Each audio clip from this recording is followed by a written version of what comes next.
Good morning, everyone, and thank you for joining us as we begin the week 4 press conference of the 2022 MEAC Football Coaches Press Conference.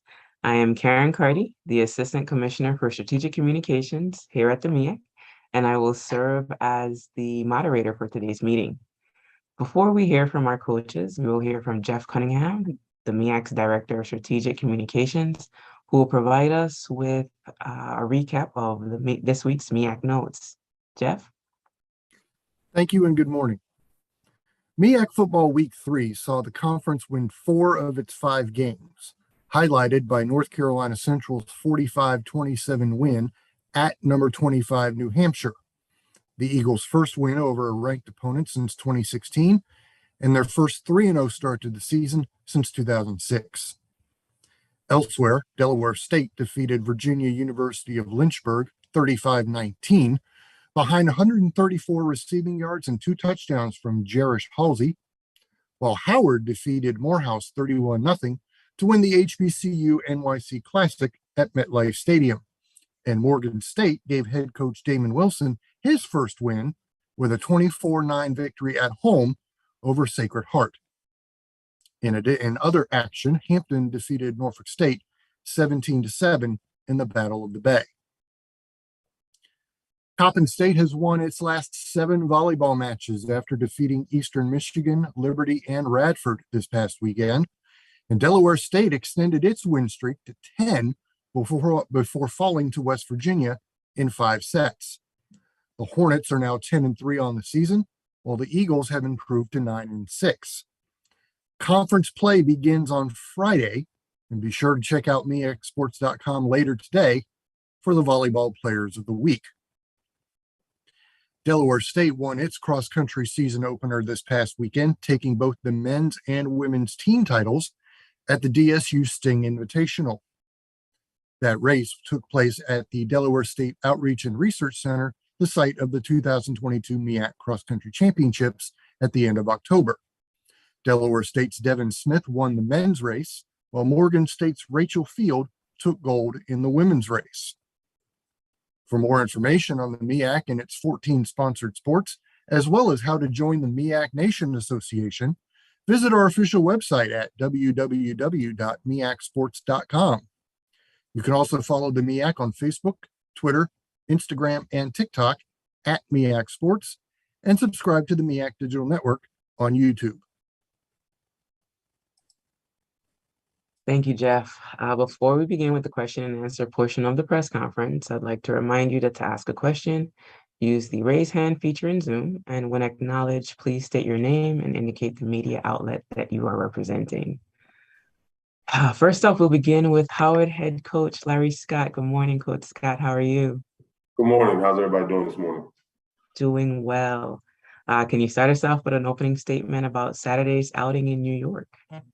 Oh, I tell you what, it was a great event. I think looking at the whole thing and how it was, the weekend was set up. It was a great weekend for our alums, for both sides, for Morehouse and for us.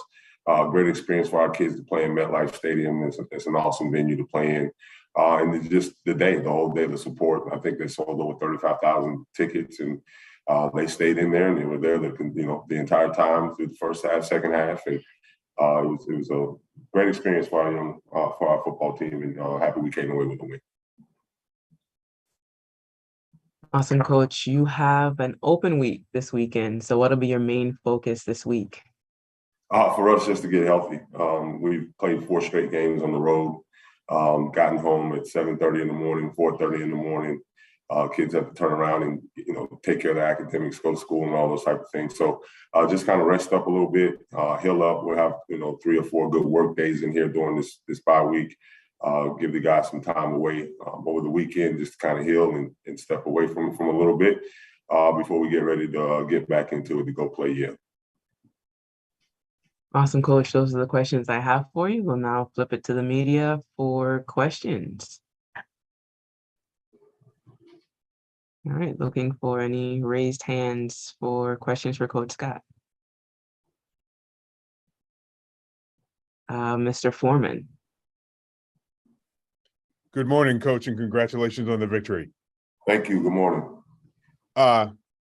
Can you expand a little on the experience of playing in New York? There's been a history of HBCUs playing there going back to Grambling and Morgan State, and you are the latest.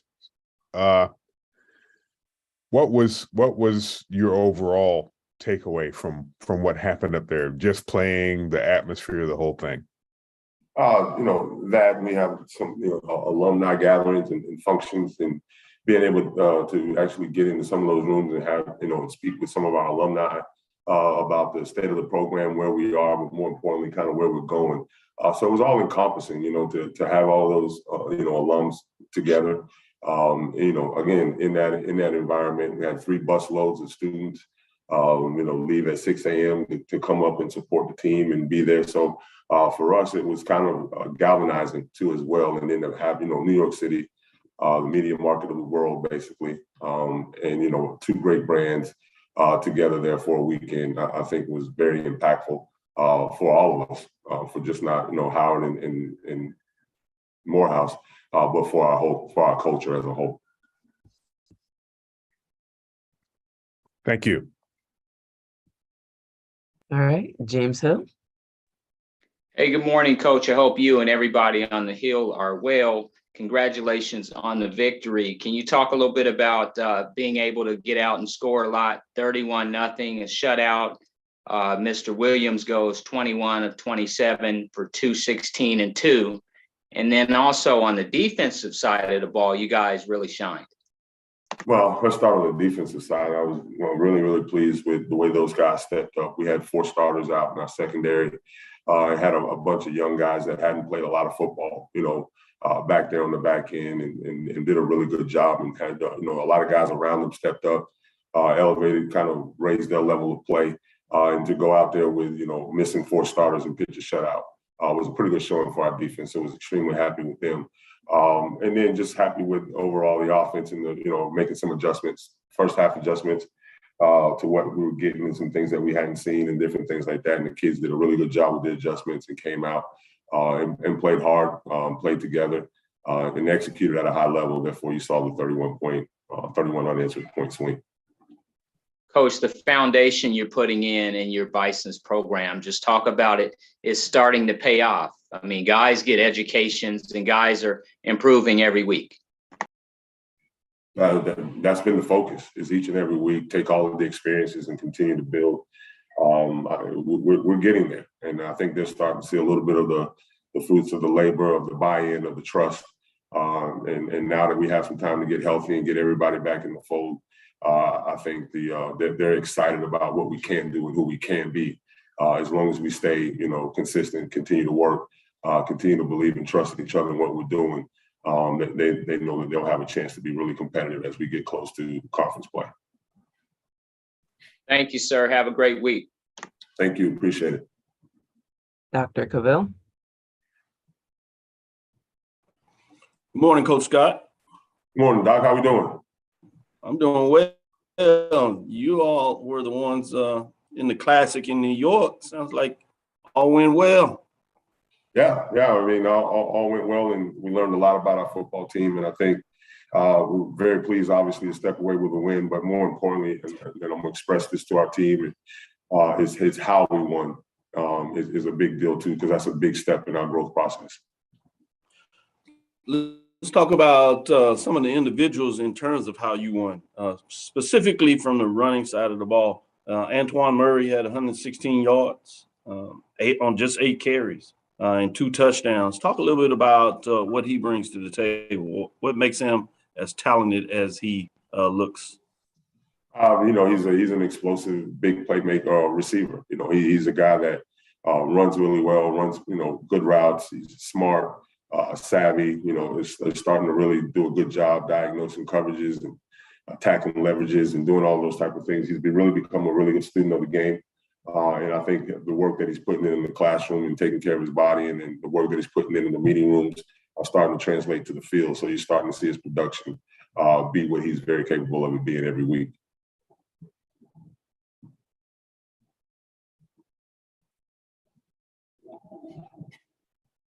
Dr. Cavell, you still there?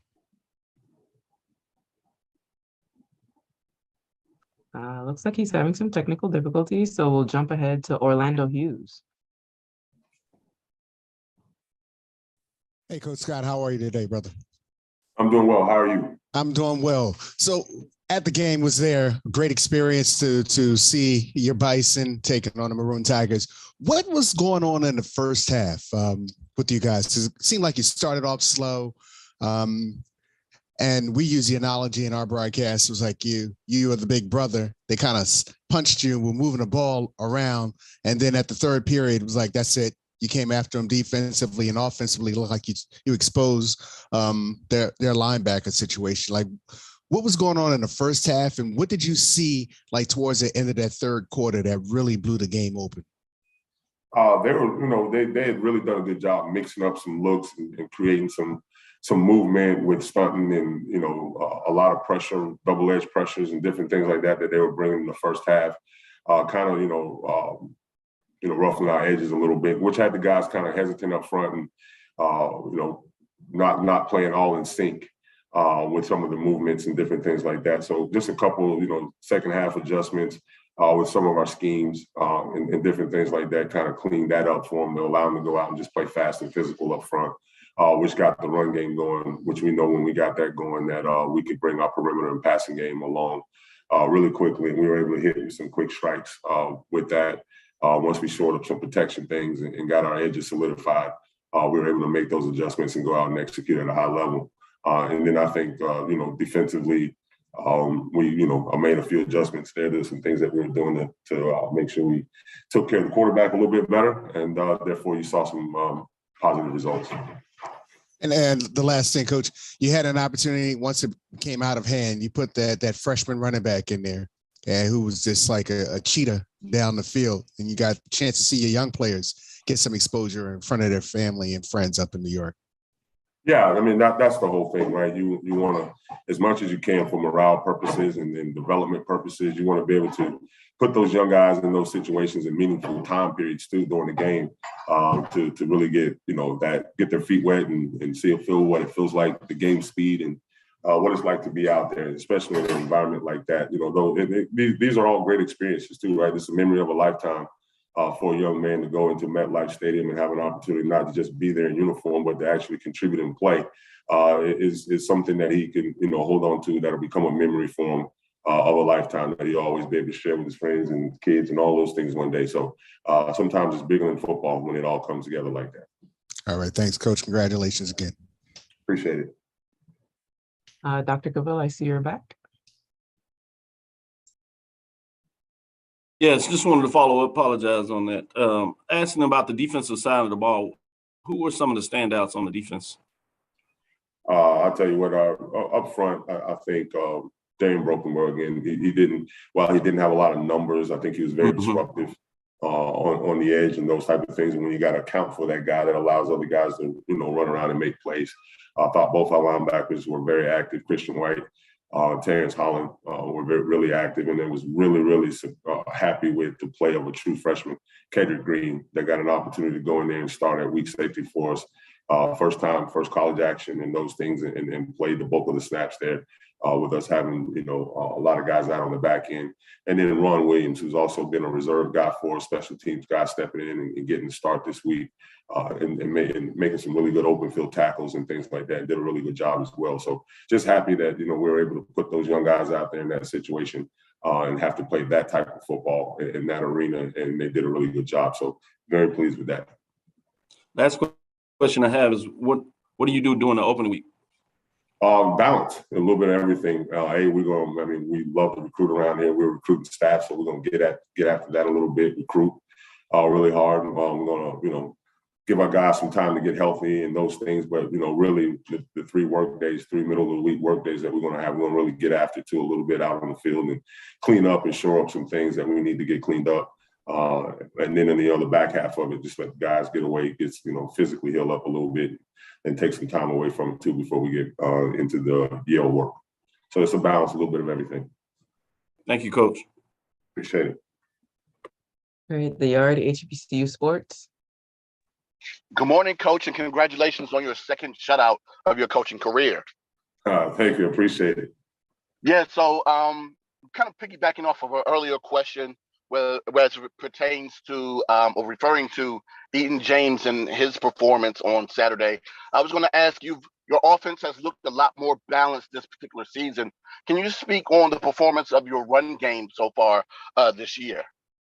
Well, obviously, that's always the focus. We're going to always go into every game plan and to every game, and we're going to find a way to run the football. We're going to find a way to get the run game going. That's a staple of who we are as a program. That's our edge. That's our hardship. That's what we talk about all the time. Defensively, we want to stop the run. Offensively, we want to be able to establish the run game.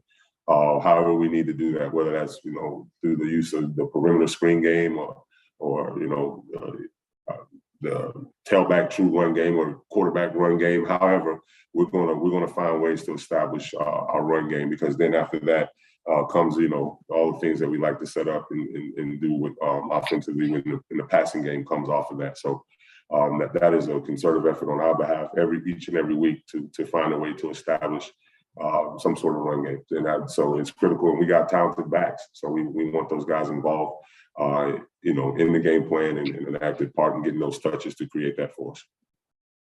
And Coach, do you know whether or not your 4 starters who missed this past weekend's game, do you know if they'll be back for Yale or not yet? Yeah, I feel like we'll have everybody back. All of our guys that have had to miss for some injuries and different things like that. I think we'll be back, and actually for the first time probably all season through this, for it to be completely healthy across the board, which is going to be a big addition for us as we move forward. Well, congratulations to Coach again, Coach. Rest up, because you're going to be back on the road again next week. Well, in 2 weeks. Absolutely, back on the road again. All right, Coach Scott, thank you for being here with us today. Please get some rest this week, and we'll see you next week. No problem. Thank you, guys. See you next week. Take care. The Bison are off this weekend. Up next, we have North Carolina Central head coach Trey Oliver. Good morning, Coach Oliver. How are you? I'm good, Karen. How are you doing this morning? Doing well. Good. Can you start us off with an opening statement again about Saturday's game against New Hampshire? Yes. Obviously, we traveled to New Hampshire and played a really good opponent. It was one of the roughest trips of my career as far as the travel. Our plane was late, which caused us to get stuck in traffic. We didn't get to the hotel till probably about 5:30, 6 o'clock that Friday evening. It was tough. I didn't even know what state we were in at some point, whether it was New Hampshire or Massachusetts or wherever. But we faced a whole lot of adversity. I thought that we grew up as a team, dealing with all the adversity and going and playing in a hostile environment. I think their fans were engaged, and it was electrifying. I think we only had probably about 50 or 60 folks up in the bleachers, but we were appreciative of those that came and supported us. But I thought our guys played well. We showed a lot of poise and resilience, playing on the road and in a hostile environment. And defensively, I thought that we took away what they wanted to do. We stopped the run and took away their best player. And then offensively, we controlled the clock. And we were able to put a lot of points on the board early and often. So I was pleased with the win. Awesome, Coach. And then what can we expect from the Eagles on Saturday against Virginia Lynchburg? Well, we just want to, like we preach here, we just want to improve. And it's not about Lynchburg. We just want to see guys improve and get better. I think our technique and fundamentals, we still have ways to go with that. And a lot of corrections we had to make after this last game. But, it's about us, and we just have to take it one game at a time and work to improve.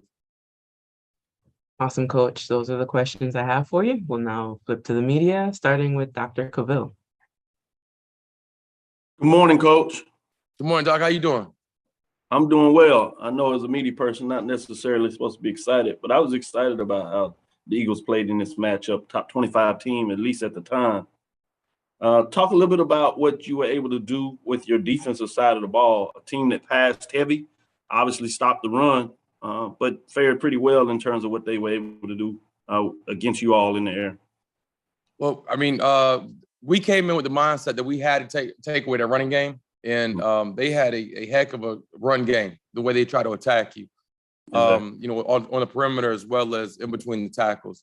So we said, regardless, we got to take away the run and make them throw the football. So, Coach Cord and the defensive staff had a great game plan. and we executed that. Towards second half, we kind of made them one-dimensional, and they wanted to go more one back and spread us out and throw the football. So we wanted to keep it in front of us. We knew we were going to give them some yards in the passing game. But again, we held them to, I think, 65 yards rushing. And when you can do that, it's hard for people to beat you. On the road, it's important to get good starts. You started out in the first quarter with scoring 21 points, but you were consistent in terms of being able to score each quarter. Talk about the momentum phases in that game, specifically getting off to such a good start on the road. That was, something we've been preaching all offseason. And the staff and I, we really did some research trying to see how we can improve our starts, because last year we were down, a lot of first quarters and halftime. So we spent a lot of time and effort trying to, come with a plan to get our guys starting faster. And, part of it was, we had a 2-hour drive that morning to get to the stadium. And, I look at, we about 20 minutes out, and I look back in the back of the bus and the whole team is asleep. So, I had to get up and walk up and down the aisle and waking guys up. We about to go to war, guys. We about to pull up in 15 minutes. And, these guys over here drooling and mouth open. So, I had to call the other coach on the other buses to make sure the guys were awake. But I thought we had a good game plan offensively, and we knew how we wanted to attack them. And at the end of the day, it was about those guys executing. And I think our playmakers made plays, and we had another great game up front with the offensive line. Let me take it off from the players in regards to that, because I know a lot of other questions will talk about that. But what about your coaching staff? What did they do particularly well in getting this team, both defensively, offense, special teams, prepared in this matchup? I know a lot of accolades go to you, the head coach, as the lead person, but what about some of the other guys on the coaching staff that got things done this game and all season? I tell my staff and the players, I'm just the one that they got the camera on. Those guys do all the work, honestly. I don't call any plays on game day. I have some suggestions, and I think, usually my suggestions don't even work. So I tell those guys don't even listen to me. But I can't say enough about my coaching staff. We had a lot of turnover, and these guys that we have in here have done an outstanding job. And I have a great staff. And my support staff, from operations to the trainers, they had the guys hydrated. It's so much bigger than me. I'm just a little piece of the puzzle. But I thought the big difference in the game were halftime adjustments. Okay. I thought we had our initial game plan coming in was good, but we knew that they were going to have a 1-2 punch. So second half, we came out, and I thought our halftime adjustments, especially defensively, were outstanding. They moved the ball on us quite a bit in that first half, and I think they had a 96-yard drive. And then we come out in the second half, and I believe hold them to 6. So Coach Cord had the guys playing with great effort, and our run fits were there. So just keep the ball in front of us in the passing game, and we didn't care about the passing yards as long as we keep them out of the end zone. Thank you, Coach. Good luck this weekend. Thank you. James Hill. Hey, Coach, congratulations on the victory. You guys improved to 3-0. You go into New Hampshire, a hostile environment. You give them 45-27. Just talk a little bit about Mr. Richard, the air game, and also the ground game. Well, Pee Wee, man, he's outstanding, and he continues to improve. And the way I think the biggest thing I'm pleased with is how he takes care of the football. We're not turning the ball over, and it's okay to punt the football, but it starts up front, and I say it week in and week out. And I thought our offensive line came and showed up. Their defensive line was very good, and that was a concern going in. But I thought we played really well up front. That opened up the run game for us, and when they had to stack the box, our playmakers on the perimeter, made plays. And I think we have an outstanding receiving core, and it's not just one. We have a bunch of receivers and skill guys that can hurt you. So when Pee Wee can go through his progression, it's not just locked in on one favorite target. He goes through his progression. If that's not there, go to the next one. And then if it gets to it, your third progression. But every week it's different guys stepping up, making plays. And that's a testament to the coaches and, guys buying into the system. Coach, this week in Virginia, Lynchburg, VUL, they come in. They have a freshman quarterback, C.J. Brooks. Have you had a chance to look at Lynchburg and see what they're doing, and what's your assessment of that ball club? They're dangerous. This is not the same Virginia Lynchburg that I saw years back when we played them. they are very good at the skill position. Their receivers, I think, are better than New Hampshire's receivers. I think they have Division I players out there on the edge, on the perimeter. And we're having some issues with the roster and everything like that, but I just know some jersey numbers. And they have a 17 and a number 5. They have some guys that can flat out run on the perimeter. And we have to do a really good job of staying on top of these receivers. And obviously, like you said, the quarterback is athletic and he can keep extending plays with his legs. So we're going to have to do a great job of containing him in the pocket, and as well as playing with eye discipline and staying on top of these receivers. Coach, in closing, the Eagles, you guys are rolling. Just talk a little bit about the foundation, the start you have, and it's all about taking it 1 week at a time. It is, and we had to stay in the moment, and we're not looking at any other opponent. It's all about Virginia Lynchburg and winning the day. So I challenged the guys yesterday, let's be 100% with study hall. All right, we need everybody to be 100% with study hall because of the direct correlation. And today we're out doing class checks now to make sure our guys are in class. So if you do what you're supposed to do on and off the field, it'll carry over.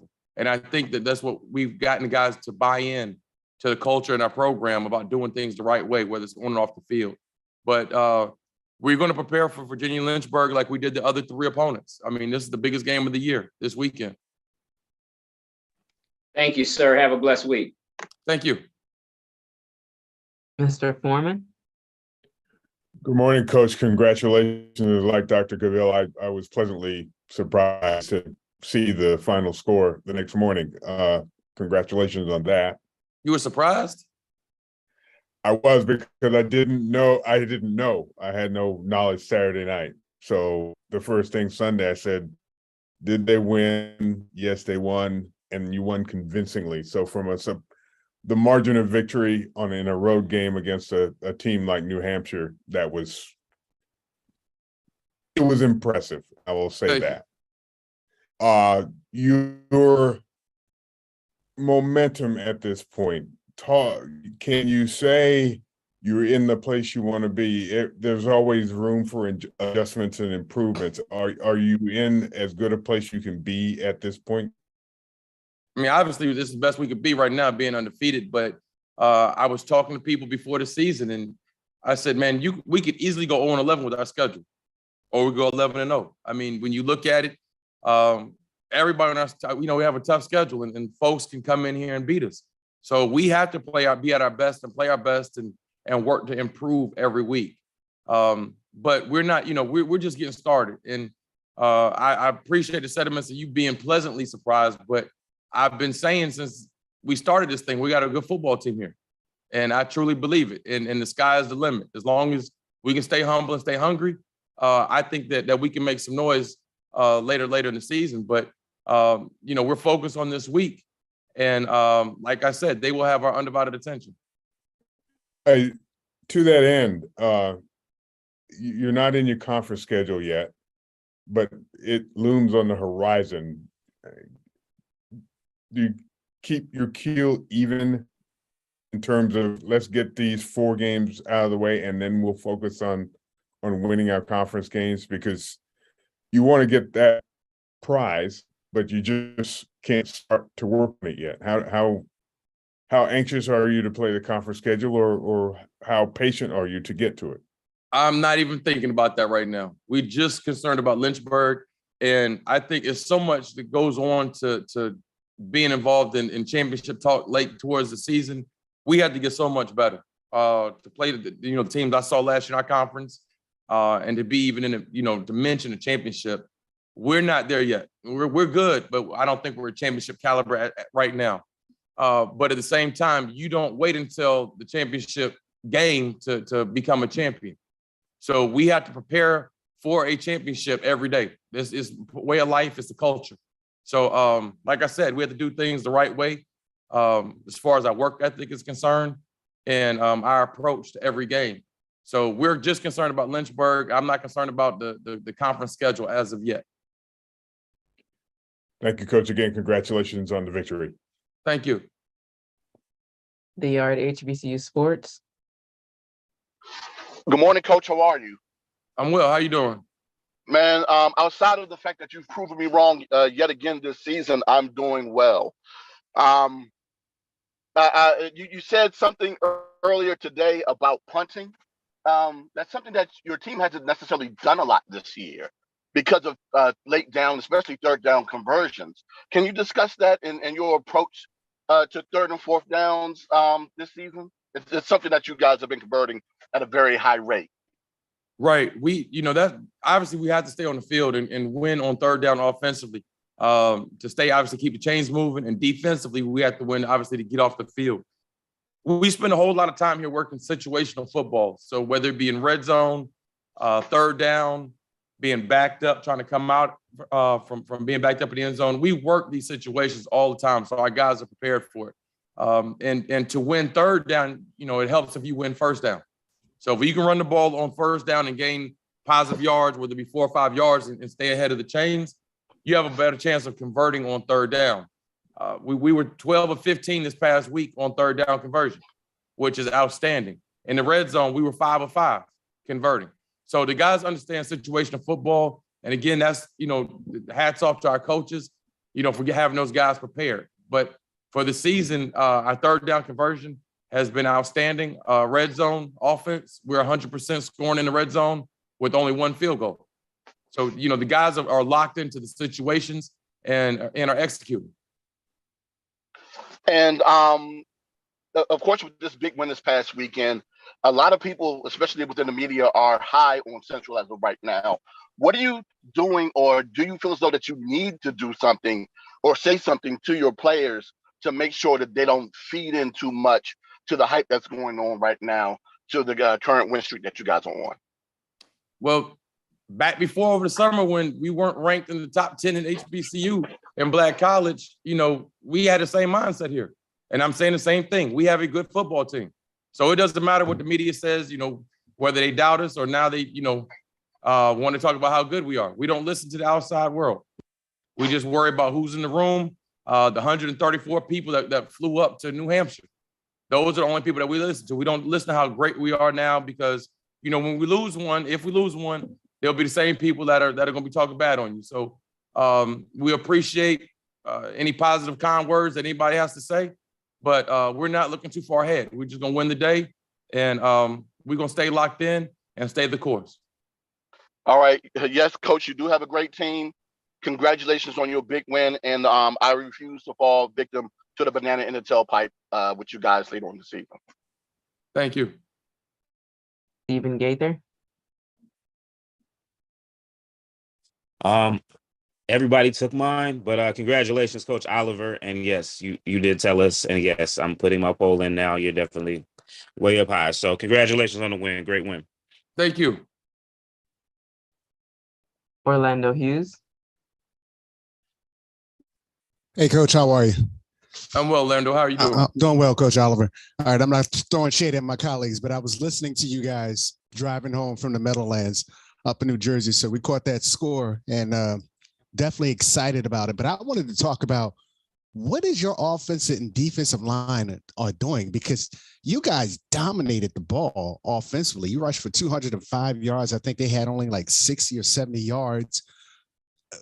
I couldn't get a sense of were they passing short passes or quick passes offensively because they threw for a lot of yards, but you really shut them down defensively on that line. So kind of talk about your trenches on both sides, if you would. Well, it's a mindset, and we challenge those guys. And last week, the O-line never gets any credit, the big guys.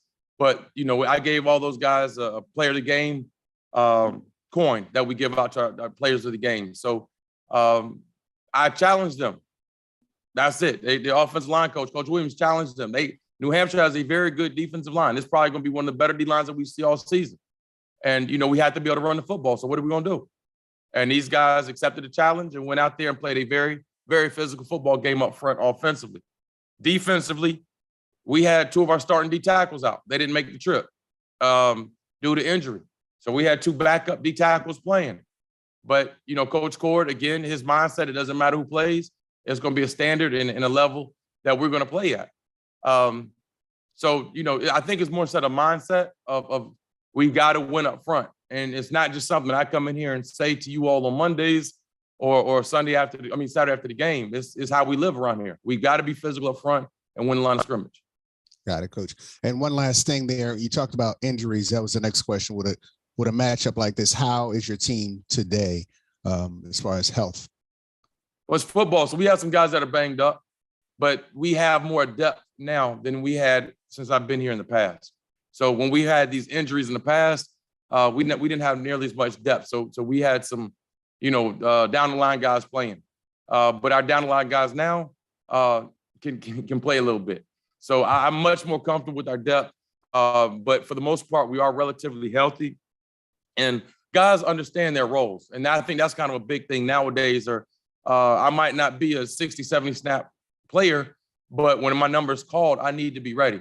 So we challenge those guys, the twos and threes, whether, accept your role, or whether it's special teams or I'm a 20 snap, 10, 20 snap guy a week. But I was so pleased to see we had some older guys, some juniors and seniors that weren't getting any reps this past week, but they were on the sideline as the biggest cheerleaders and bringing the energy. So I think guys have learned to accept their role, and when their number or name is called, they're ready. All right, Coach. Thanks, man. Good luck this weekend. You. All right. Mr. Foreman. Coach, going back to the quarterback you call Pee Wee, Mr. Richard had another fine game. He seemed to have more of his legs in the game, but his arm was just as potent. Describe his performance and how crucial it was to have him perform in both aspects to get you the win. Yeah, I tell you, I don't really like running him because he's so valuable, and we have a great stable of running backs. But I think the game plan that we knew that we could get some numbers running our quarterback, and they didn't really adjust to it, so we just kept taking what was there and open. And he had a big day on the ground running the football, and he was hitting his targets, throwing the ball as well. But we don't want to run him too much because Mookie Collier and Jamari Taylor have done an outstanding job carrying the load with that. But we have to be able to take what people give us, and they gave us some stuff with the quarterback run game, and I thought we did an excellent job of executing. Thank you, Coach. All right, Coach Oliver, thank you for your time today. Good luck this week as you prepare for Virginia Lynchburg, and we will see you next Monday. All right, thank you, Karen. Y'all have a good day. You too, thanks. The Eagles return home to host the Dragons of Virginia Lynchburg. The game can be seen live on the MEAC Digital Network. Up next, we have Coach Rod Milstead of Delaware State. Good morning, Coach Milstead. How are you? Good morning. I am well. How are you? I am doing well. Can you get us an opening statement about Saturday's game against Virginia Lynchburg? Saturday's game was a different game than I expected. Lynchburg is a better football program than they were a year ago, and but all in all, we came out with the victory. Defense played well, gave us some things early in the passing game. They did defensively, but to hold a team, regardless of who you're playing, for a negative 21 yards rushing, your D-line's playing pretty well. So was pleased with that, pleased with the outcomes. Always a good thing when you get a win, but we have a lot of work to do. Offensively, our first 4 possessions, we scored, and we knew that was going to happen, but we laid the ball on the carpet and threw an interception. And so I'm concerned about those things. It's always the small things for me that mean the most, because those are the things that will come back and bite you down the road. But all in all, pleased with the win, and we're looking forward to next Saturday's game.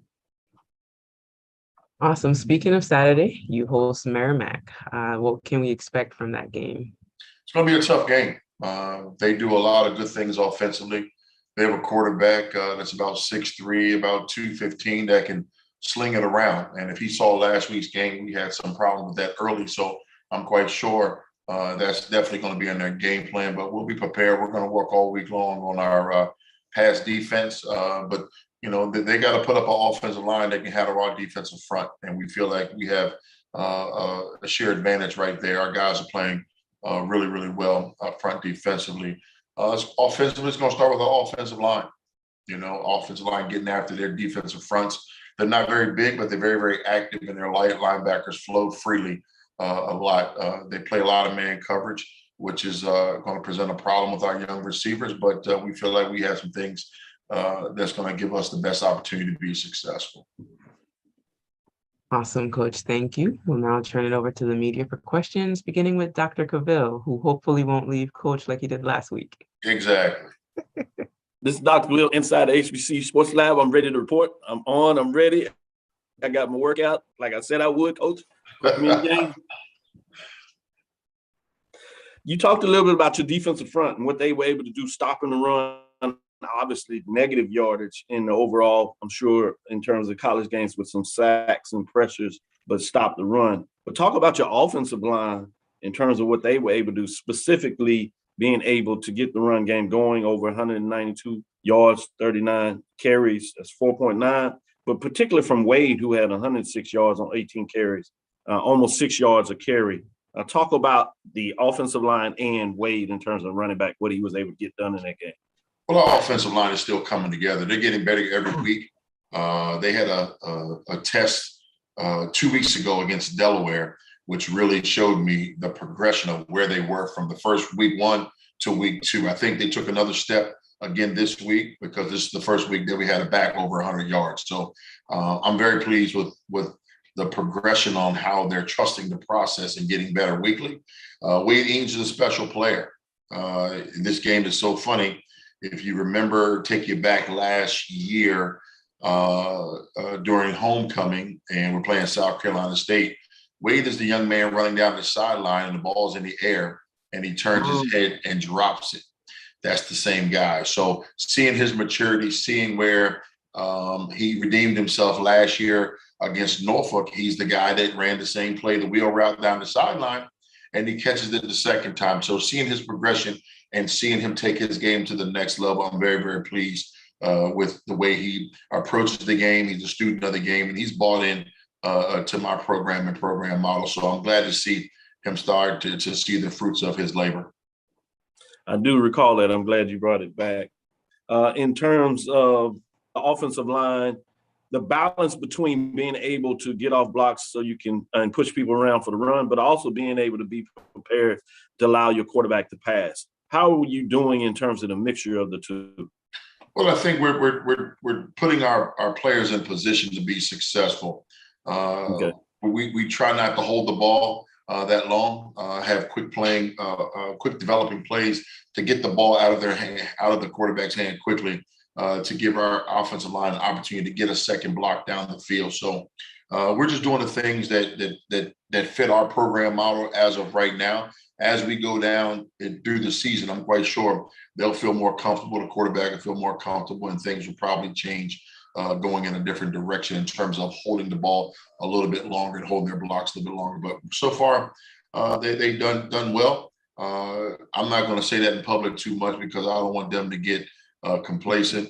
And so we continue to work with them, and they know Coach Milstead is the O-line guy, so they have to be able to lead this program. Last question I have is in terms of Merrimack. You talked a little bit about them being, physical and tough. Seems like they're going to try to run the ball, but they haven't had a lot of success. What do you see needing to get done from your defensive team, specifically up front or the front seven, in terms of stopping Merrimack, what they're going to try to do offensively? Well, I really believe they will attempt to run. I think everyone has. I think our defensive line will match up well and be a problem for their offensive line, especially with our linebackers free flowing as well. So for the most part, I think their quarterback is the key. If we can put some shots on him and get him feeling uncomfortable, get him off the spot, he throws the ball from every angle. He can throw it from sidearm. He can whip it around, and he's a rifle with it. He's a Canadian guy, so he plays in a field that's much bigger than American fields. So he has the arm strength and the wherewithal to put the ball in tight windows and those type of things. We're going to have to get after their quarterback. And that's something that we've been done. We've pressured every quarterback that we've played thus far. Had 4 sacks last a game against Lynchburg, 8 against Delaware. But the hits that we put on quarterbacks and making them feel uncomfortable, trying to get them off the spot, has something that I've been very, very impressed with and very well pleased. But we jumped up on them last year, 10-0. Final score was 47-10. I haven't forgot that. Right. Okay? Neither have our players. So we need to start fast and then continue with the foot on the gas, and that's will give us success on Saturday. Thank you, Coach. Look forward to watching this on ESPN Plus next Thank you. week. James Hill. Good morning, Coach. I hope you're well. Congratulations on that victory, 35-19. Talk a little bit about Mr. Henry, also Jerish, and also Mr. Gillis, the offensive production that the Hornets bring. Well, CJ Henry is a young man that got an opportunity on Saturday. Didn't expect him to come in so soon. We really wanted him to play the second half, but our quarterback had a slight bruise that irritated in the first quarter. First quarter, he was 4 for 4. Jared Lewis was 4 for 4 with the touchdown before his little aggravating injury happened. And then CJ Henry comes in and his second play from scrimmage, and he throws a touchdown pass himself. So he took advantage of his opportunity, and he believes in what I've been selling from day one, that, we have a whole team full of starters. And if you're not part of the 11 that's on the field, then you're a starter waiting to play. I remember questioning the OC at the time when the first play was a run. His second play was a skinny post down the middle of the field. And I said, hey, are you sure you want to throw this right now? He hasn't really warmed up. And he said, Coach, it's going to be wide open. He throws a perfect pass. It's wide open. And the receiver walks in. So sometimes the head coach can get vetoed, and I'm going to stay in my lane, just be a head coach from now on. Coach, moving forward, Mary Mac, what do you know about that ball club? And I know it's all about DSU, but just talk about moving forward, and it's another great opportunity. Yeah, they play hard. I mean, they played Harvard, they played Assumption. We've got the films on them, and they're a hard-nosed football club, well-disciplined, good quarterback, very good skill receivers. They got 2 good skill receivers and 2 really good tight ends. The same nemesis that hurt us last year. We're going to have to play our A game for those guys. I know they're going to watch the film from last year and see that we still have the same defensive coordinator, but we've made some adjustments to compensate from some of our shortcomings, and our guys are 1 year older. Okay, so trust me, we're going to show that film over and over again this week and be prepared. Defensively, they run a 4-man front. They really do a good job of trying to stop the run. That's their main purpose. We're going to stop the run. You look at them line up, they got 7 in the box. If you got 6 in the box, they got 7. If you got 8, they got 9. They load the box up, and that's right up our alley. We're going to run the ball. It doesn't make a difference of how many people. We're going to find a way to run the ball. That's who we are. That's how we're made up. And of course, right now, our passing game is starting to take flight as well. And so we have a true complement of offensive, defensive plays that we're going to dial up, and we're going to see how they're going to be able to stop them. It's going to come down to who makes the fewest mistakes again. And that's something that we're going to reiterate all week long this week. I wasn't happy with the number of penalties. We had 1 the first half, we had 9 the second half. And that bothers me. That shows me that we have some discipline problems that we got to take care of. And we will get that corrected this week, because that's not who we are. Thank you, sir. Have a great week. Thank you. Mr. Foreman. Good morning, Coach. Congratulations on your victory last weekend. Skip Foreman from HBCU Game Day. Good morning, Skip. How are you? Doing fine, sir. A quick look back to the weekend. The stats show that the quarterback Brooks for Lynchburg threw for 342 yards, but you seem to at least keep them from consistently reaching the end zone. what did he do to pile up the yardage, and what did you do to keep him from making it more damaging than it might have been? Well, his third play from scrimmage, he threw a 90-yarder. You know, 3 plays later, they got in the end zone and kind of woke us up. A little rub route on the outside, and our defensive back was on the back shoulder. Once the receiver got it, like, you know, Coach Oliver said earlier when he was explaining how they play, they're good on the outside. They're better than what we expected in terms of receivers. They catch a lot of balls. Their quarterback is a very dynamic player, better than we anticipated. I think what the difference of the game is that they had about 3 bullets in the gun, and we had a whole magazine about 55. And that's the difference maker, okay? And so the reason why they weren't able to get into the end zone is that we had enough firepower to control that. We wanted to play everybody. Our entire defensive team had an opportunity to play, and that was something that was big for me, that I wanted to make sure that we got a lot of our younger guys to play. I think the moral of the game was to see how many people we can actually get some college experience, because we know that going into the MEAC, things are going to be different. The games are high speed, and we're going to need everybody to be up to speed. And it would do our guys a disservice if we put them in a MEAC game down the road and they hadn't had any type of college experience. It's a different animal when you reach in a conference play. So part of it was trying to get as many guys to play. I don't think we had a concern on if we were going to win the football game. I think our concern was how well we were going to play with all the many pieces that we instilled into that football game. Are you?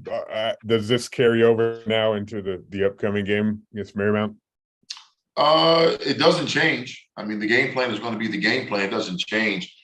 We still try to play a lot of folks, especially on our defensive side, because, you know, of our style of play.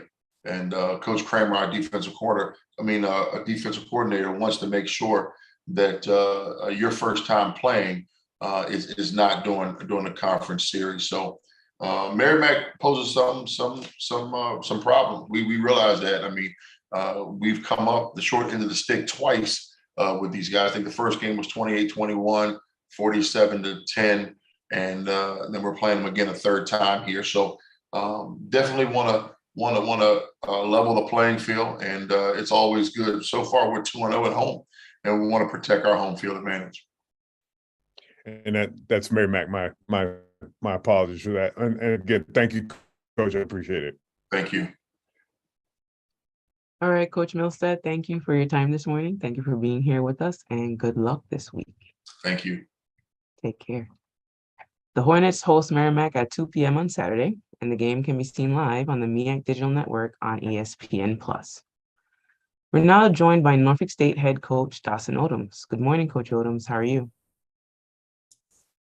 Good morning. How you doing? Doing well. Can you start us off with a statement about Saturday's outing against Hampton? Well, we had a good crowd, good environment. I thought the atmosphere was electric. We had a chance. We had some opportunities to win a football game, and we didn't get it done. We was 14-7 going into the fourth quarter. Still had a chance to win the football game. Had possessions inside the territory and couldn't get touchdowns. And that's been the tough part of our season so far, is just getting these young guys to play and play well at critical point in times in the football game. But we took some steps forward. I thought we played better. We found out a lot about our football team. It was a better opportunity for us to evaluate as a coaching staff. And I thought we had a chance. We didn't get it done, 17-7. But it's still, all our football's in front of us, and we got to continue to just trust the process and keep working hard. We know it's going to change. It's going to turn around. Now that we had a chance to really do some evaluations with who's on the field and what they're doing, we're looking at everything and just trying to make sure come Saturday against St. Francis, we got the right guys in the right position that help this football team win games. You mentioned St. Francis on Saturday. What can we expect going into that game? Well, they're talented. They run a a similar defense to what we saw this past week, and it's very unique and challenging. They line up in a lot of different ways, run a lot of things on defense, and we'll have to be really locked in. Let's go challenge our young offensive line, but they're working to try to make sure that we can have a good understanding of what we're trying to do. And offensively, they're a spread team. They're going to challenge you. They're going to challenge your eyes, shifts and motions, and they have some talented guys on the outside, and they play two quarterbacks, and they can hurt you both with their arm and their leg. So we got to play disciplined football, and we got to do a much better job at our eye discipline because we gave up two big plays really in the passing game to Hampton, and we just got to show up some things on defense and lock in and execute when we get in that red zone on offense. Awesome, Coach. Those are the questions I have for you. We'll now go to the media, beginning with Dr. Cavill. Dr. Khalil, inside the HBC Sports Lab. Good morning, Coach Odoms. Good morning, Dr. Cavill. How you doing? Doing pretty good. Entertaining game in terms of the contest there. Obviously, it didn't go the way of the Spartans. Don't necessarily like to get in a play or two of a game, but you had a chance where you looked like you were going to tie it, and you talked about a little bit, or were seeking to tie the game. And you get in with that, I think it was 3rd and 2 late, and you get a false start. You back it up and put you in a difficult challenge. Those things happen during the games, but in terms of practice, coming back off of something like that, especially against your rival, how do you attack that from a coaching perspective, specifically maybe the position coaches? How do you go in, obviously, to make that more of a teaching moment than versus?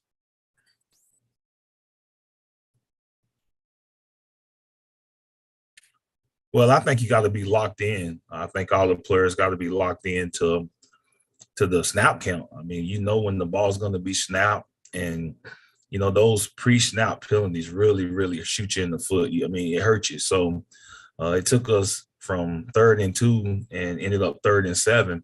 That's a different predicament, and you need points. So we really shot ourselves in the foot. We had 9 penalties, and it's just the discipline and attention to detail. I think we can live with the penalties. You're going to have holding penalties. You're going to have some physical penalties, but the post-snap penalties they kill you as a football team. All right, I think Dr. Cavill dropped off, so we'll go ahead with Mr. James Hill. Good morning, Coach. How you doing, sir? Good morning. I had better days, but we'll go chop wood, carry water. There you go. Talk a little bit about the Spartans way, and again, as you say, chopping wood and just continuing to grind this thing out. And at the end of the day, sooner or later, everything is going to click the way you want it to. Well, I think that's the part of the schedule that we understand, is that we had a really good evaluation from Saturday's game. And it's the first time we really had a chance to evaluate because we played 2 really, really good opponents to start the season. Now the playing field is kind of level, so you're able to look at everybody and say, okay, where are we? And we got some guys. I think we get some guys back this week that played a little bit against Hampton. They'll play a little bit more this week. We'll get a little healthier football team. The injury report was not as bad as it had been the first 2 games. So we feel like game 4 is really going to be the telltale where we decide to go with this football team and the program for this year. And it's tough. It's tough coming in 0-3 and getting your team ready to play. But it's all mental. It's a mindset. And you got to get your best players in position to make plays. And that's what we're working on this week. Coach, Ms. Otto and also Mr. Felton, just talk a little bit about those 2 gentlemen. And again, you've got some guys there in Spartans Nation that can help you guys win, even JJ. Yes, and it's been tough sledding with the running game. We haven't been able to get the running game going, and Hampton played the defense where if you was at the game, you had a chance to see. They said everybody at the sticks, and we had a chance to make some plays. We get ourselves a chance. We get 3rd and 2. We get a penalty. You at 2nd and 5. You get a penalty. So it's not making it hard on yourself. Guys got to understand that it's plays to be made, it's all about executing. And it starts sometimes, we're supposed to pull the ball when we give it, read the leverage of the defense, take what they give us. And it all starts with the quarterback. He making the right decisions and providing that confidence and leadership in the offense. The O-line, we know it's difficult for him, but it's a work in progress getting the right 5 guys out there. Now that I think we got everybody back, we're able to get the right 5 guys out there and continue to just see if we can keep getting a little bit better every week. We want to taste a W, and it's going to start with us playing a little bit better on defense and a little bit better on offense. We got to score some points, and we know that it's been tough, but these guys are still working hard and believing in what we're trying to get done. Coach, Dick Price Stadium is a beautiful place for the Spartans. Talk a little bit about home cooking and the opportunity to get one at home, and everybody enjoys playing at home. Well, I think it's especially, our fan base was great Saturday. I thought we had a great crowd, had great support, and you could feel the energy, and our guys played extremely hard. And that's one thing I think we can be pleased about is our hard they're playing. Now let's execute at a higher level and let's match that competitiveness that we're playing with. We got guys that can make plays. Our fans are going to be there. They're going to be supportive of us. They understand. When you look at our roster, you see we flipped our roster this year. We began to turn it around from a year ago. And you have to start over. And we had to start this football team over.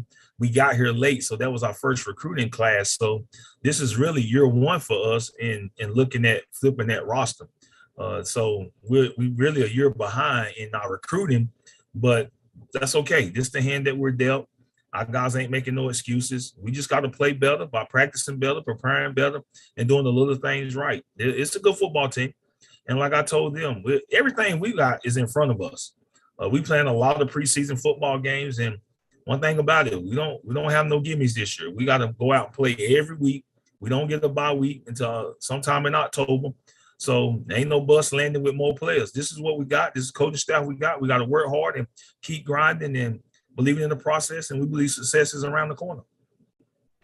Thank you, sir. Have a blessed week. Thank you. Connor Real. Good morning, Coach. Thanks for being here. I know that today for you guys, it's Move On Monday. What are some of the things that you and your staff will do to make sure that this young team turns the page and focuses on St. Francis and leaves Saturday behind?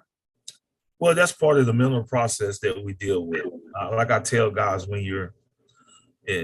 I coach the same way, whether we're 0-3 or whether we're 3-0. It don't change what we're trying to instill in the young man. It's all process driven. And we got to go through these things if we want to ever become the type of team and the program that we think we can become. And it's interesting watching these guys and seeing these guys.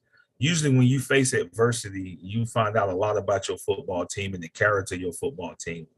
And all the way until, the end, we still were competing with a chance to try to get on the scoreboard and change the outcome of that football game. And that says a lot about the guys. And plus the game. I mean, who want to go out in the Battle of the Bay and not play your best? And we didn't do that. We had plenty of opportunities, but I really like the evaluation process that took place from this game. And we're going to do some things. We're going to mix some things up, move some people around, and try to get guys in position to help this football team. But mentally, I think these guys will be fine. Move on Monday. They get a chance to work on academics today. And, with our schedule, we have to adjust our schedule because we understand that it's challenging for our players, just the infrastructure, what we got to do and how we do it. And it's tough on them. And a lot of factors outside of playing football also contribute to us being 0-3 to start the season.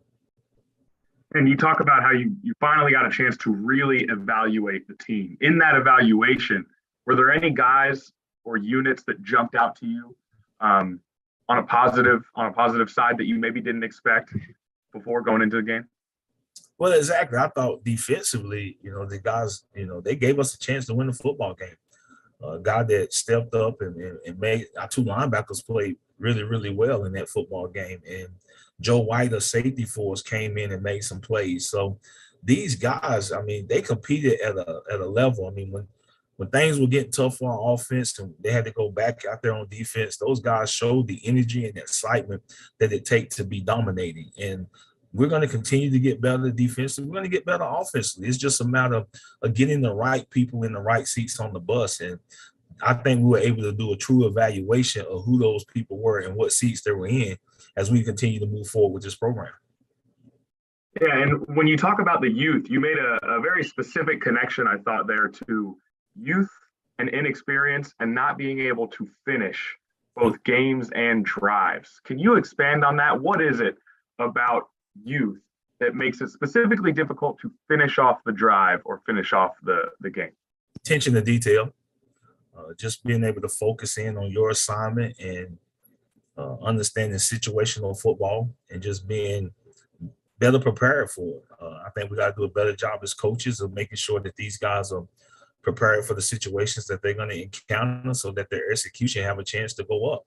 And we understand that. And just making sure sometimes put them in better position with a play by moving people around so that our players can be in position to make plays. That's what it comes down to. Is you got to have players out there that can make plays.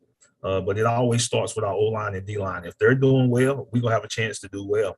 And we struggled in that department some, but I saw some signs that we got better on Saturday. And you talk about the O-line struggles in particular. Last season, J.J. Davis, one of the best players in the conference. Are you doing anything? I guess, is he getting frustrated? And are you guys doing anything as the coaching staff to try to help him moving forward? When I spoke with him on Tuesday, he was very positive, upbeat, and complimentary of all the guys around him. But have you sensed any frustration from him? No, he's not frustrated. It's just they understand that teams are going to try to take away your best players. And we got to get creative as coaches to make sure we put those guys in position to make plays. I think we'll see a different type of offense and how we use him as we go forward in Saturday's game. We met as a staff and talked about different ways that we can utilize him and get him in position to make plays and play to his strengths.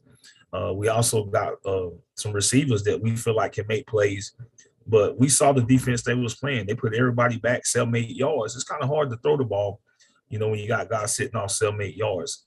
We had a chance to throw bubbles all day long. We missed some reads, dropped some balls, and that put us behind the sticks. So it's all about executing. If we execute the game plan that we feel like we're going to have on Saturday, I think we'll have a chance to have more explosive plays, and hopefully he's one of those guys that be very explosive for us. Yeah, and on the other side of those plays, my last question for you, should we expect to see Jalen Adams taking snaps going forward? Well, I know we're meeting on it. We're discussing that personnel. We have a personnel meeting as soon as I get off of this call to look at all possibilities. But there's some changes coming. There's some changes coming with some guys, and we're 0-3, and we can't say what we've been doing has been great. So we got to look at, how we can get this football team playing, a way so that we can win. And we believe that we got some guys on this football team that can help us, and, we're going to rally around them and see. But don't really know, but we're going to meet on it and try to figure out all possibilities before we get ready to go into the St. Francis game. Thank you, Coach. Appreciate your time. All right, Coach Odoms, thank you for being with us today. Good luck this week, and we will see you next Monday. Always a pleasure. Behold, the green and gold. Norfolk State hosts San Francisco on Saturday. Kickoff is set for 2 p.m., and the game will be live on the MEAC Digital Network on ESPN+. Up next, we have Coach Buddy Pugh from South Carolina State. Good morning, Coach Pugh. How are you? Hey, Karen. How are you this morning? I am well. Tell us a little bit about your open week. How was it? It was good. We got a chance to try to heal a little bit, trying to figure out exactly what we've done and, where we maybe ought to be headed from this point on. Started to prepare a little bit for A&T. Work with our young guys a good bit. We've got some guys that we thought we might want to try to introduce to the formula a little bit more as far as playing at this early stage of their careers. And we got that done somewhat. So, and we got some time off. I got a day or two off. I got Saturday off for sure. Coach, so looking at some of those scores, looking at some of the people that beat up on some of the people in our league, we had some good wins. And I want to congratulate Trey. I thought that was a nice win. I think Delaware had an out-of-conference game. We had an out-of-conference win. Morgan did. Those guys all had good wins. So congratulations to those guys. I also want to say congratulations to Coach Wilson on his first win at Morgan. And, we're excited for him and that kind of stuff. So that's kind of where we're at. Well, glad you got to watch some football Saturday. Mm-hmm. But what can we expect for the game this week against A&T? Yeah, we go to A&T. We back on the road again. Back on the road. That's the wrong song. Anyway, it's going to be tough. A&T is 0-3. And everybody thinks that they just awful. And I can tell you there's nothing further from the truth. They're about as good as they. If you look at their stats from the 3 games that they played, they're almost even in most of the critical categories except for actual scoring. But when you start talking about total offense and defensive averages and that kind of stuff, A&T still A&T. And you can imagine how riled they'll be their first home game after having gone on the road for 3 weeks and gotten beaten. And when you lose at North Dakota and Duke, Central is as good as any of those guys right now. Then, they've got, a legitimate chance to be the same kind of team they've been in the past. And I think, they'll probably still win the Big South. So we got our work cut out for us. We've got to really be up on our game in order to be able to go in there. But they've beaten us 6 times in a row. I mean, it's a pretty safe bet that they got our number. We've got all we can handle trying to figure those guys out. So that's our deal at this point. All right, Coach, those are the questions I have for you. We'll now open it up to the media with the first question coming from Mr. James Hill. Good morning, Coach. How you doing, sir? Hey, James, how are you? I'm blessed. Talk a little bit about this game, South Carolina State Bulldogs at NCAT. It's got everything, the history, the rivalry, the pageantry, the look. I mean, it's beautiful. I can just look at it. But talk a little bit about going in. Coming, James? You ought to be there. It's going to be a knockdown, drag out, rivalry style kind of game. We played these guys, forever. And, it's always a hard-nosed, tough football game. And, we thought we had them last year. They'd beaten us up so many years in the past. And we went for a long time winning games against A&T, and all of a sudden they got the tides turned on us. And Coach Sam Washington, is one of the top coaches in, HBCU ball, in college and FCS ball, period. And, they do a great job of designing both their offensive and defensive attacks, and special teams game, in a way that they've got most times an advantage of some sort. So, this will be I think maybe a big game, not only for both teams, but also attendance-wise for the fans. The South Carolina State folk love to travel to Greensboro. It's a joyous, wonderful occasion. And you can pretty much bet that it'll be darn near packed at this Saturday night on Saturday evening. Coach, this game pits national champions when we look at recent HBCU history. Can you talk a little bit about that, the pageantry, and just the history of this rivalry? You're exactly right, James. Both teams have won, their share of HBCU national championships, and the last couple for sure that way. We thought that we had a great plan, to get into the Celebration Bowl years back, and these guys continuously stymied us. They just kind of, beat us to the punch in a whole lot of different ways. And, I'm jealous of these guys. They've done some things, and they were our conference mates for they were charter members of our league. They've now kind of moved on. I don't know exactly where they're headed. They've been to the Big South for a while. They moved down they talking about going to the CAA. Wherever they can run, but they can't hide. We're going to find them and play them, wherever they are, pretty much. Them, Bethune, FAMU, those guys, we just feel like, it's just a big part of our existence to be able to continue to compete against these guys. So we just look forward to seeing them all wherever they are. Coach Pugh, they have this quarterback, Jalen Flower. He's a dual threat. He came up behind Lamar Raynard and Khalil Carter. Talk a little bit about what you see from this gentleman. You know what? I don't, and Fowler is a local guy. You know, he's from our state. Yeager, you know, has been a, you know, I don't know who they're going to play, James. You know, they've been a little bit non-committal about, you know, the exact situation of the injury. Yeager, what do you hear? You know, we think was their guy, you know, up until he got banged around a little bit out of North Dakota. Did not play this past week against Duke. So we'll see, but both guys are athletic kind of guys. They're big time playmakers. I think the skill set's similar for all three of the guys that you know, that you possibly see because, you know, they've got another guy or two in the mix. But at this point right now, we don't know. Thank you, sir. Have a blessed week. Thanks, James.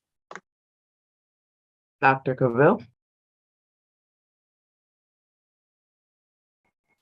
Yes, Coach, you really broke down the history of why it's important for South Carolina State to continue to play this game for the passion, history, and the fans.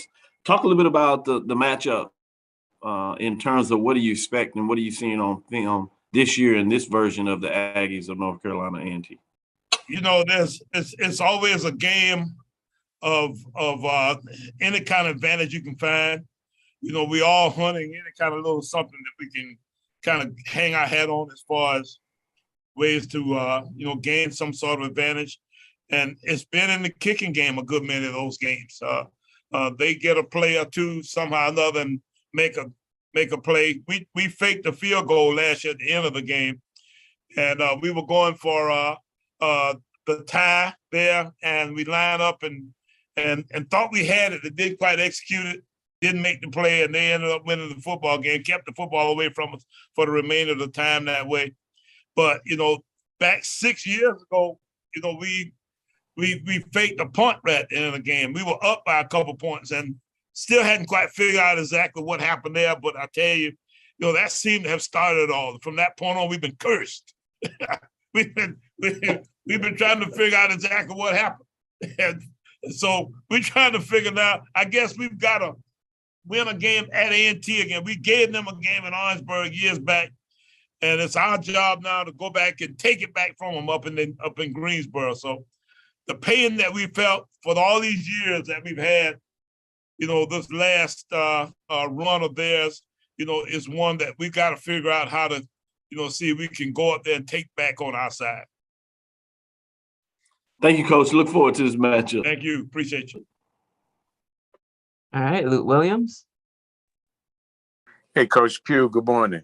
Hey, Luke, how are you this morning? I'm doing fine. What'd you think about A&T's running backs against Duke?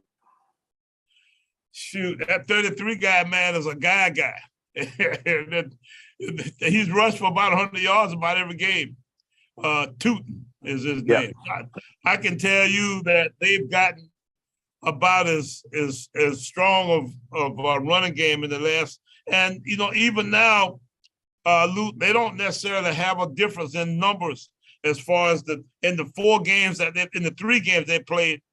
You know, they've rushed for right around the same amount of yards that they've given up, somewhere in almost 450 or 460 yard range. So I can tell you that they are as good a football team. They can still run the football as well as they've ever had. And, you know, we better be understanding of that.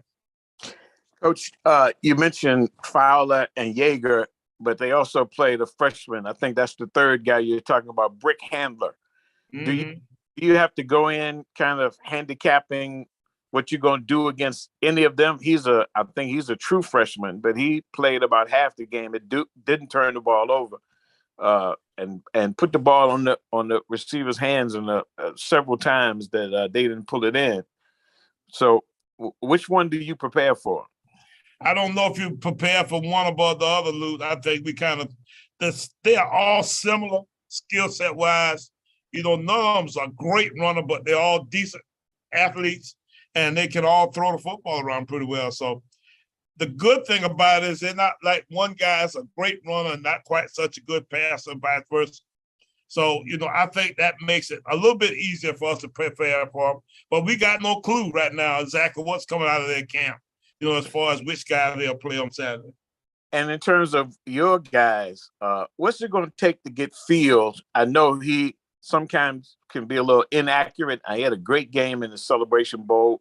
What do you have to do to get him to, get that completion percentage up? You know what, Luke? I wish I knew. We've been trying to figure that out ourselves. I can tell you that he does not seem to ever going to be a numbers guy. I think his percentages are hang around the 50% range. So what we try to do is make up for it by when he does make one, make it a big play, So hopefully what will happen is, we'd like for him to be in the 60 to 70% range, as far as completion percentage is concerned. But, we can't lose sleep over it. I think we got to understand that he's going to be mostly a big play guy. So the ones that he does hit, then we're going to think that those guys got to be to the house. Look forward to seeing you, Coach. Good luck on Saturday. All right, Luke. Stephen Gaither.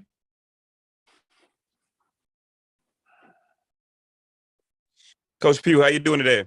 Fine, Stephen. How are you? Doing well. Obviously, everybody's focus is on the game, big game coming up. But talk about your one of your young guys in the league, Jacoby Durant, got his first interception yesterday with the Rams in a big win. Just talk about him and how you were keeping in touch with him and just as he's going through his rookie season, as he was with you guys for the last couple of years. I kind of leave those guys alone as they go through the seasons. But I can tell you what, I can't believe he let Marcus Mariota tackle him. He got to score, man, on that deal. But we're excited for him and all of our guys, who are playing on Sunday, playing whatever day they play at this point in the league. But Jacoby's a wonderful young man, and he is a great representative of our program. And we just look forward to him having a long career and doing really well. Appreciate it, Coach. Good luck this week. Thank you. All right, Coach Pugh, thank you so much for your time today, and good luck this weekend against A&T. Thank you, Karen. Y'all have a good rest of the day. You too. Take care. All righty. South Carolina State travels to Greensboro, North Carolina to take on the Aggies of North Carolina A&T. The game will air live and on ESPN+. Up next, we have Morgan State head coach Damon Wilson. Good morning, Coach Wilson. How are you? I'm good, Karen. How are you doing? Doing well. Want to start off by saying congratulations on your first win. Hey, thank you. Thank you. The guys full hard. Great. Glad to get that first one. Yeah, can you tell us a little bit about Saturday's game? Yeah, we opened up at home, after being on the road for 2 weeks. And the guys are really excited about that and had a great week of practice. And the fans showed up. The fans showed up to support the guys and cheer them to a victory. They're playing a very good Sacred Heart team that beat Morgan last year, almost about 20 points. So it gave us an opportunity to kind of learn from some of the things they did wrong last year and get a chance to get a W on the board. Awesome, Coach. You have an open week this weekend. So what's going to be your main focus during the week? Recruiting, as well as looking at some of the things, looking at where we are as a program right now and after 3 games, giving us an opportunity to really work on ourselves. We're doing some things on the field right now that I'm not too happy with, so I want to correct. So we'll do that this week at practice and get ready for Lynchburg next week. Awesome, Coach. Those are the questions I have for you. We'll begin with the media questions, starting with Dr. Cavill. Dr. Cavill, inside the HBC Sports Lab. As Karen said, congratulations on your win. Thanks, Doc. But you're certainly in coach mode as you talk about already looking at improvements. Indeed. We had too many penalties, man. Too many penalties and played bad special teams. And that's something that we have to correct, so we got work to do. Offensively, you were very balanced in terms of being able to rush the ball and pass the ball about the similar matchup. Is that something that you like to go into your games, or is that more opponent driven in terms of how you attack a team? Everybody likes to be balanced, but I think it really is opponent driven. We want to take advantage of the looks that the defense are giving us. If it's a situation where they're loading the box, we're going to throw the ball. I have no problem with throwing the ball 50 times a game. And they're going to give us run-friendly boxes. We'll run the ball 60 times a game. I don't really care of what we do, whether it's pass or run. I just want to make sure we have some success getting it done. And this week we were able to kind of complete some balls down the field, as well as have both our running backs have a decent day. Defensively, you're able to hold them to 60 yards total. Anytime you can keep somebody on 100 yards, usually that is pretty good. Talk about your defense and how they're coming along with the mentality that you want them to play at. Those guys are getting better each week. I challenged Coach Fonter, our D-line coach, earlier in the week. I think going into the game, we hadn't had a sack out of the defensive line group. And so I know I challenged them, I want to say Monday or Tuesday in the office, and those guys responded. We're doing it by committee. We had one of our better D-linemen out for the game, but some other guys stepped up and made plays. And once again, they're doing it by committee. And the biggest thing, just effort, man. Just effort. You play with a lot of effort, a lot of passion, you'll have an opportunity to make some plays. And that's what those guys did on Saturday. Last question I have for you, Coach, is what do you do during the bye week in terms of your preparation to continue with the rest of the season? What does that look like for you in Morgan State? Taking a look at myself. Hey, what have I done as a head coach for the first 3 games? How can I get better? How can I help the staff get better? Then look at our players. See what we can do different as a team to eliminate the penalties that I mentioned. Also, third down offense, we want to get better at. Play better special teams, and not all the units, just a few. Punt team in particular this week. We hadn't had an issue before, but this week we had an issue. So we need to correct that, making sure that I'm doing everything that I need to do to give these guys the best opportunity to win on Saturday. And I think that's what this week gives us. I've been in the conference for the last 13 years where we didn't have a bye week. We were playing 14 to 15 weeks straight. So I'm fortunate right now to have a bye week to get an opportunity to kind of regroup. Thank you, Coach. Yes, sir. James Hill. Hey, Coach, congratulations on that victory. Talk a little bit about the offense. Taylor, Graham, Johnson, and Jones clicking, and definitely your defense was solid too. But talk a little bit about your Bears football team. Hey, I appreciate it. And yes, those guys played well. We had Deuce Taylor come in and Carson Baker took a little hit early in the game, and Deuce came in, and I said from day one, I think we have 2 quarterbacks that we can win with. And Deuce had an opportunity Saturday to show that he has the ability to lead the ball club. Our receivers made some plays. Andre Crawley made a big time one-handed catch across the middle of the field that got the momentum going in our favor. And Graham and Johnson, I think those 2 are the better backs in FCS football. Either one of those guys could be starters or be a starter, and they really complement each other well, and it's good to see those guys have some success. Coach, in terms of recruiting, and you alluded to it, and that's an ongoing pursuit for any program, but the transfer portal and NIL, talk a little bit about those concepts and how they can be applicable and how they can help as teams build programs. It's a part of college football right now that's not going anywhere. I think it's really important what you talk about the transfer portal. Guys transfer for a reason. So you want to make sure you bring the right type of transfers into your program in order to have success and complement your culture versus bring your culture down. That's something we've had some success with at my previous university, with just bringing in the right fits for our guys to kind of speed up the learning process. Regarding the NIL deal, we play in Baltimore. We have 2 NFL football programs within, really 3 if you count the Eagles, programs within our 3-hour, 2.5-hour radius. So opportunities for those young men are there, and that's something that they have to seek. But also winning ball games help you.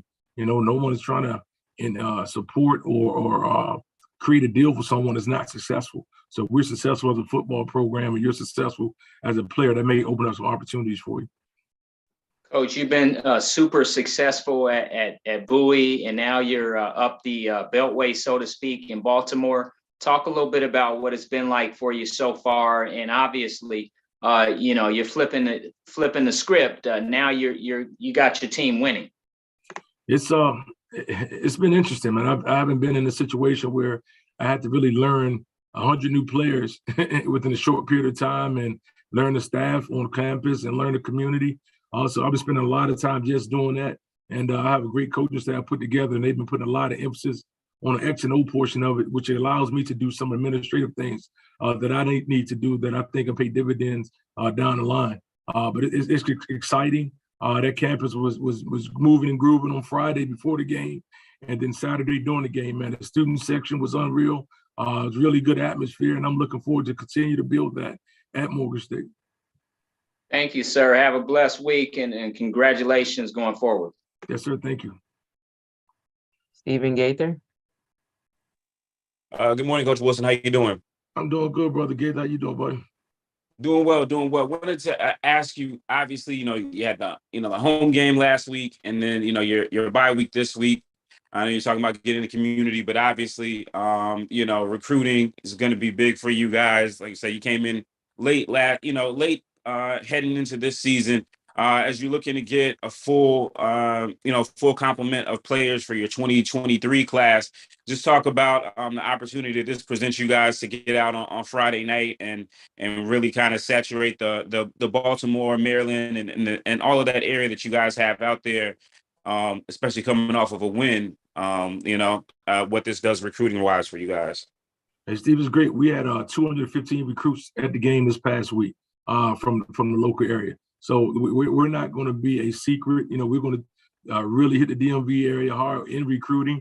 We're also going to recruit nationally. There are guys that play football in other states that can help us as well. So we're definitely going to make those trips. But right now, during the bye week, we're spending a lot of time in our own backyard, just making sure that we are not overlooking anyone, have an opportunity, as you mentioned, to watch some games Friday night and Saturday. And once again, my coaches have done a great job. Just beating the pavements already and getting the guys to our game. Anytime you have your first home game, you have over 200 recruits at that game. That's special. Now I know we're heading in the right direction, and we have some good football players on that campus this past Saturday.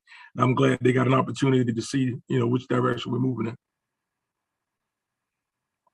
Appreciate it, Coach. Thanks so much. Mm-hmm. All right, Coach Wilson, those are all the questions we have for you this week. Again, congrats on the big win. Enjoy the off week, and we'll talk to you next week. Yes, ma'am. Thank you. Take care. The Bears are off this week. At this time, we'd like to conclude our press conference. But before we do, as always, we'd like to thank our media members who have attended and participated today, sports information offices who have helped us with today's call, and as always, the MEAC would like to thank its corporate partners. Our next call is Monday, September 26th, beginning at 10 a.m. As always, for up-to-date news on MEAC football and other sponsored sports, log on to meacsports.com. Follow MEAC Sports on Facebook, Twitter, Instagram, and TikTok, and subscribe to the MEAC Digital Network on YouTube. Once again, thanks everybody for being here, and have an amazing football week.